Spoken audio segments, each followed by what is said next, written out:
Energy is power, and transmitting energy into the past by dwelling on painful events drains power from your present-day body. Carolyn Mace.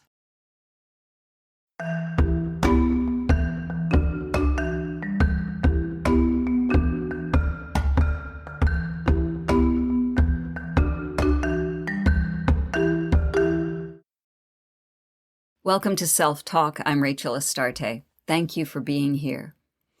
Today we're talking about something that I think almost all of us experience at some point, although we don't often realize it's happening. It's the feeling of being completely drained.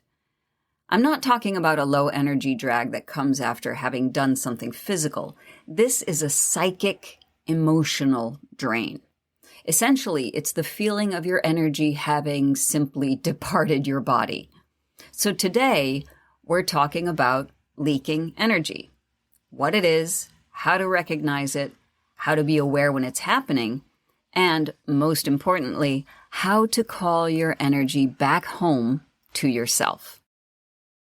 And as always, we're grounding this in the foundation of self through the 3 pillars of non-judgment, awareness, and gentleness. Leaking energy is what happens when our attention, emotional bandwidth, and mental focus are being poured into things that are not ours to carry, solve, or control.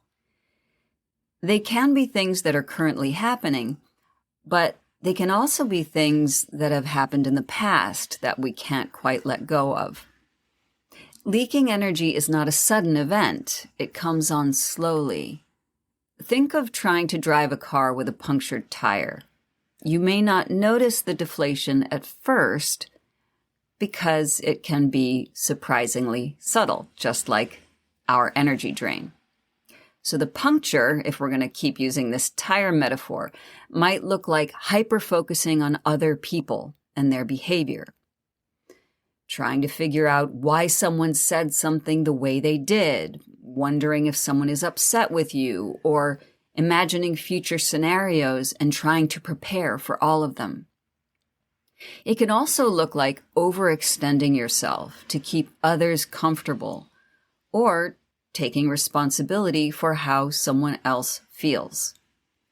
All of this comes when we look for validation before trusting our own inner knowing, or measuring your worth based on someone else's response. You may have heard the saying, where attention goes, energy flows. Well, that's true, and sometimes it flows right out of us. When our energy moves constantly outward, we eventually start to feel it everywhere. So eventually, we're driving a car with a punctured tire. Eventually, we're going to notice that our car isn't moving very well. So in our own bodies, we might start to feel that old familiar anxiety, irritation, or even resentment toward those around us. As a result, we begin to overthink, which leads to so much brain fog and frustration that we can't make clear decisions. There's a sense of being scattered. And underneath it all, there's often an unnoticed disconnection from the self. Instead of being rooted internally, we're stretched outward in a dozen different directions. Very often, this pattern is driven by the underdeveloped ego, trying to create safety through control, approval from others, or prediction of what might happen in the future. All of these are trauma responses. So how do we know when our energy is leaking? Well, sometimes it's obvious. We're plum-tuckered, psychospiritually speaking. But often, it's something we sense before we fully understand what's happening. Externally, as previously mentioned, you might notice that you're preoccupied with something that isn't yours to resolve. You may feel responsible for someone else's reaction, or you're in a chronic overthinking loop, ruminating about the same thing again and again. Internally, and this is where it gets really powerful, we can use interoception to let us know when our energy is leaking out of us. So what is your body going to tell you? Well, everyone's different, but here are a few telltale signs. You have a tightness in your chest, clenched jaw, shallow breathing, restlessness, or just that feeling of being pulled outward, almost like your center of gravity isn't inside you anymore. And that's your signal. That's your body saying, hey, your energy isn't where it belongs. So how do you call that energy back? Well, this is where we get to the good part. This is where everything shifts, not through force or some performative action, but through our good old friend, awareness. So the first step is we applaud the awareness. The moment that you notice your energy is leaking, just pause and acknowledge it. Awareness is everything. The moment you notice it, you've already begun to reclaim it. Isn't that beautiful? So simple. That's the developed ego coming online. That's the highest self witnessing. Oh my goodness, I'm draining energy. Beautiful awareness.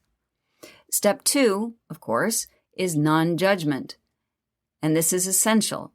Don't judge yourself because you've noticed that your energy has drained. So instead of berating yourself with, oh, why do I always do this? Or I should be better at this by now. Simply say, this is happening. Okay, I've been paying attention to something outside of my control, and my energy has gone. That's all. Remember that energy leaks are not personal failures. They're learned patterns.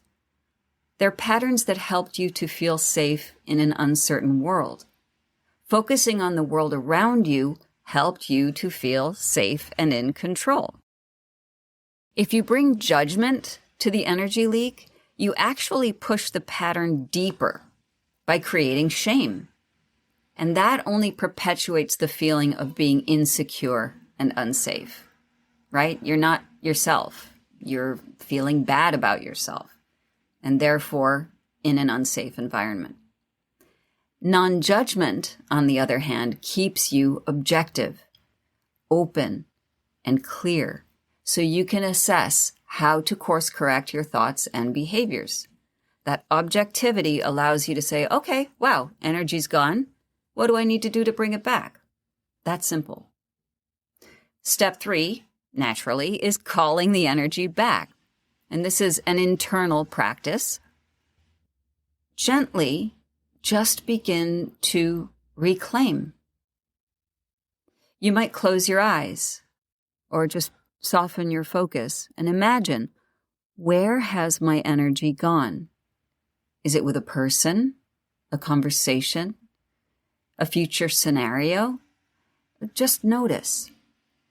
And then, without force, begin to call it back.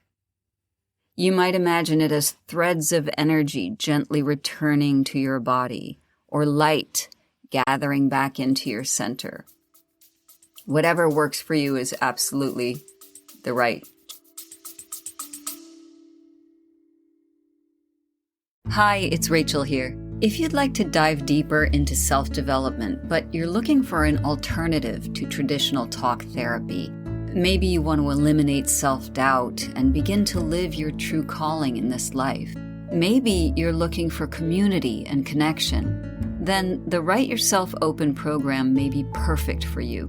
For a full year, we meet bi-weekly for guided meditation, reflective journaling, and group discussion.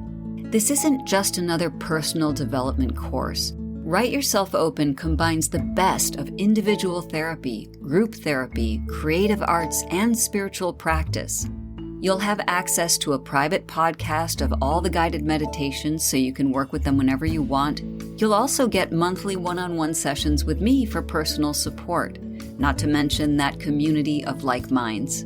Those aren't actually all the perks you get, so visit writeyourselfopen.com to learn more and to register. Join anytime. You don't have to have any previous meditation or writing experience.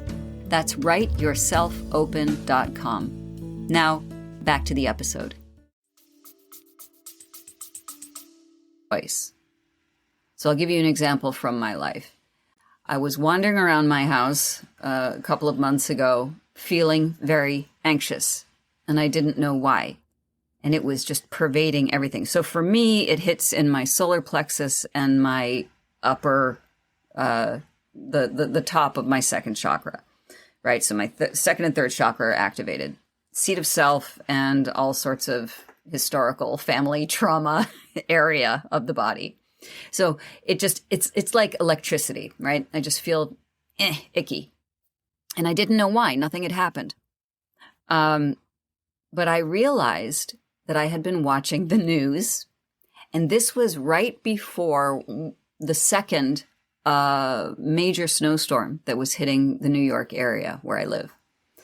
And I had been watching so much news and so much anticipation and fear being generated about this upcoming storm that it had unconsciously pervaded my body.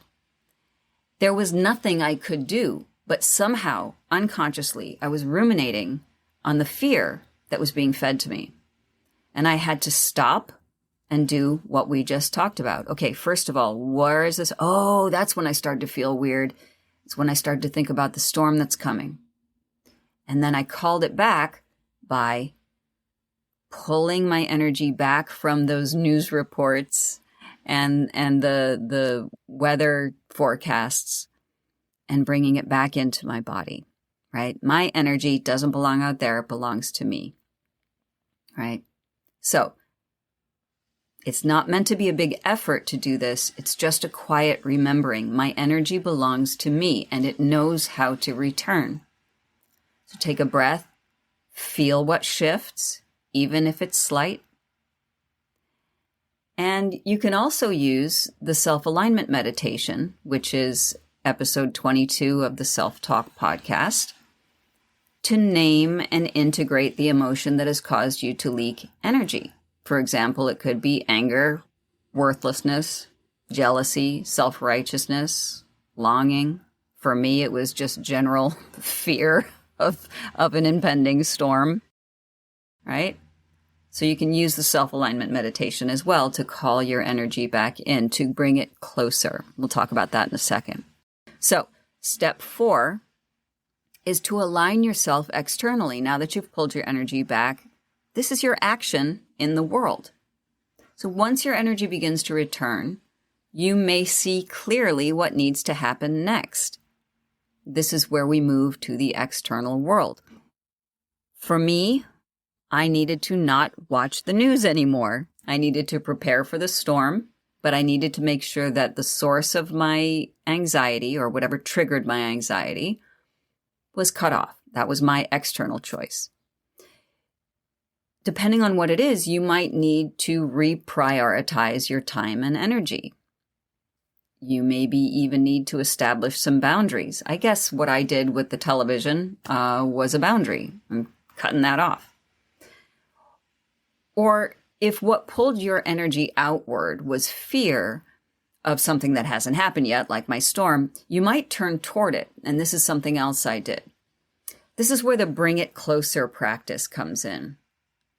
Instead of avoiding the fear, you bring it closer. You let it speak. You understand it as you would a friend going through a tough time. So I actually did that with my fear. So, okay, I turned off the news, but here comes this storm. Why is it so agitating?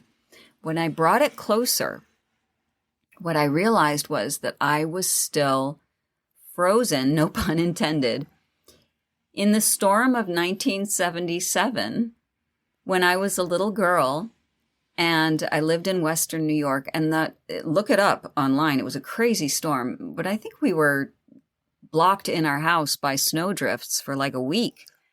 And it was very scary.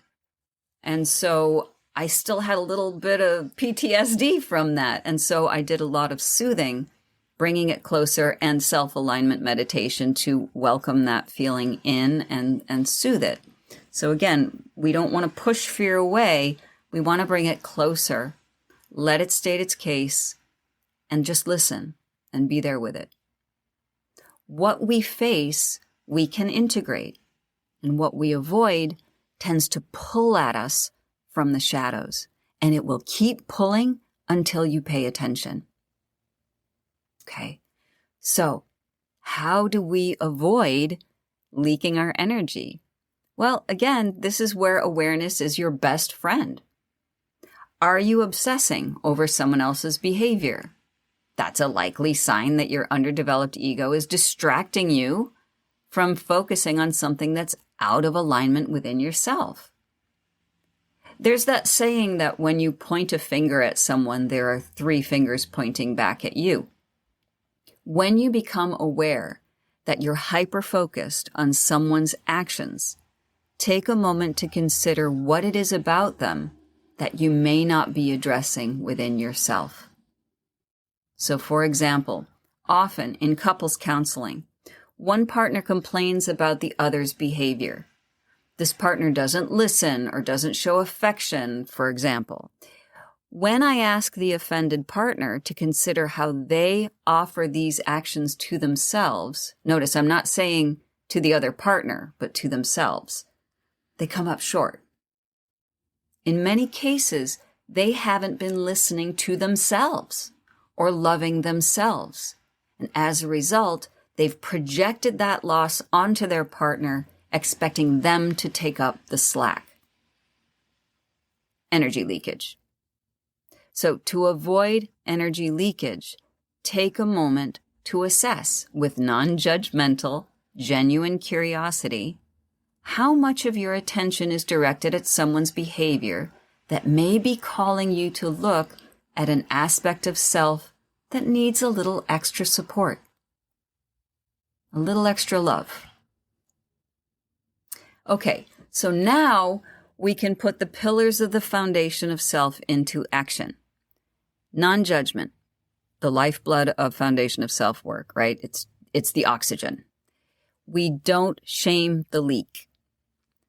Awareness, we notice where and why the energy has gone. Gentleness, we call it back tenderly, without force. Underneath all of this is a deeper truth. When we are rooted in the self, our energy naturally stabilizes. As you move through the next few weeks, I invite you to notice where your energy might be leaking. And if it's wandered, just pause and invite it back. You don't need to chase your energy. You don't need to change anything drastic. Just pause, notice, and invite it back. Notice where it's gone and welcome it home.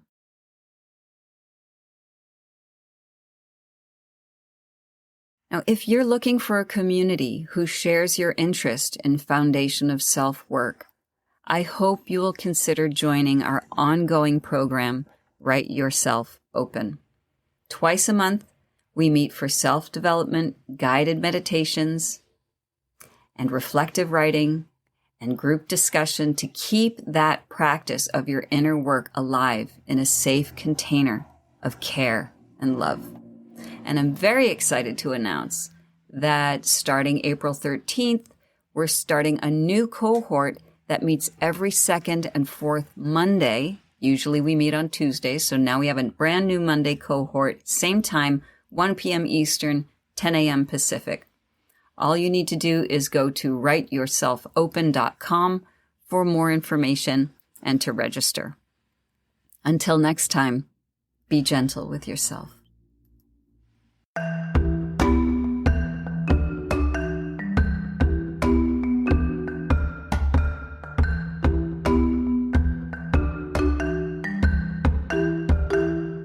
Hi, this is Rachel Astarte from the Self-Talk Podcast.